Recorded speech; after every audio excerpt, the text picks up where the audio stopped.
बिहार प्रांत के नालंदा जिले में नालंदा आयुध कारखाना राजगीर में 2001 में उसके निर्माण की स्वीकृति मिली और 2001 में तत्कालीन रक्षा मंत्री श्री जॉर्ज फर्नांडिस साहब ने उसकी आधारशिला रखी और उसके बाद उस पर निर्माण कार्य चल रहा।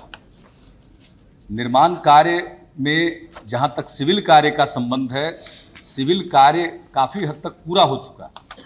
उसके कॉलोनी का निर्माण, वर्कशॉप आदि का निर्माण, यहाँ तक कि जो विस्थापित हुए हैं उनके लिए घर बनाने का काम यह भी लगभग पूरा हुआ है। अन्य काम जो छोटे बचे हुए हैं, बिजली संबंधी काम, वो प्रगति पर है। लेकिन इस बीच यह जानकारी मिली है कि उस कारखाने के काम को अब रोका जा रहा है।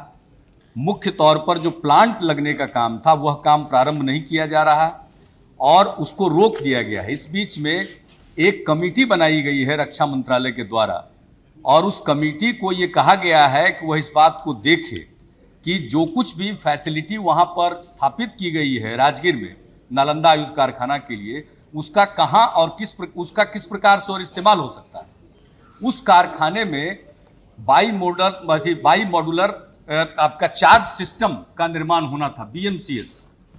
और उस कमेटी को यह भी कहा गया है, जानकारी मिली है कि वो ये पता लगाएं कि BMCS का निर्माण दूसरे किसी आयुध कारखाना में कहाँ बनाना संभव होता है, जबकि BMCS के लिए जो टेक्नोलॉजी आयात की जानी चाहिए थी वो आयात की जा चुकी है। अब सिर्फ प्लांट लगना था, लेकिन इस काम को रोक दिया गया है। अध्यक्ष महोदय इसको लेकर के वहां आक्रोश है। देश में संभवतः 39 आयुध कारखाने, उसमें से एक भी बिहार में नहीं।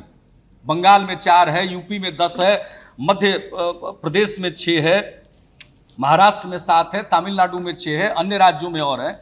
लेकिन बिहार में एक भी आयुध कारखाना नहीं था। एकमात्र आयुध कारखाना यह बन रहा था, काम तेजी से हो रहा था। यहाँ यह भी उल्लेखनीय है कि देश के महामहिम राष्ट्रपति भी 2003 में उसको विजिट कर चुके हैं।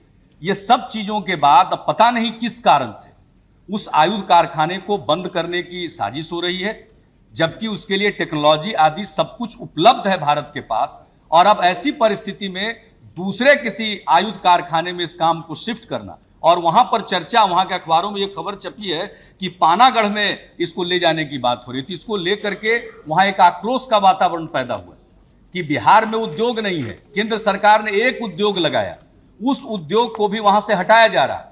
हम मिले थे कुछ सांसदों के साथ, जिसमें प्रभुनाथ सिंह जी भी थे, अजीत कुमार सिंह थे, वहां के भी कुछ लोग आए थे। उन लोगों को लेकर हम माननीय रक्षा मंत्री जी से मिले हैं पिछले सप्ताह और इनको हमने ज्ञापन भी सौंपा है। हमने आग्रह किया था कि पूरी स्थिति आप स्पष्ट कर दें। वहां रोज रोज स्थिति गंभीर होती जा रही है। बिहार में एक वातावरण बनता जा रहा है कि जानबूझ करके बिहार की उपेक्षा हो रही है। बिहार की कोई आवाज नहीं है, इसलिए जानबूझकर दबाया जा रहा है। और जो चीज मंजूर है, जिस पर काम हो चुका है, उस काम को बंद करने की साजिश है। तो मैं आपके माध्यम से, यहाँ पर सदन के नेता हैं और देश के माननीय रक्षा मंत्री जी हैं, प्रणब बाबू बैठे हुए हैं, हम इनसे आग्रह करेंगे कि यह काम नहीं होना चाहिए और उसको एक समय सीमा के अंदर उस कारखाने के निर्माण कार्य को पूरा किया जाना चाहिए। और इस संबंध में जो वस्तु स्थिति है, अगर उसका वो खुलासा कर देंगे तो वहां लोगों के मन में संतोष का भाव पैदा होगा कि नहीं, ये कारखाना नहीं जा रहा। वरना एक भ्रम है कि वो कारखाना हटाया जा रहा, और अगर कारखाना हटाया गया तो वहां पर जबरदस्त विरोध का सामना करना पड़ेगा आपको। इसलिए हम आग्रह करेंगे, एक तो यह काम नहीं किया जाए, और जो कमेटी आपने बनाई है इस मकसद के लिए, उस कमेटी को यही कहा पता लगाने के लिए।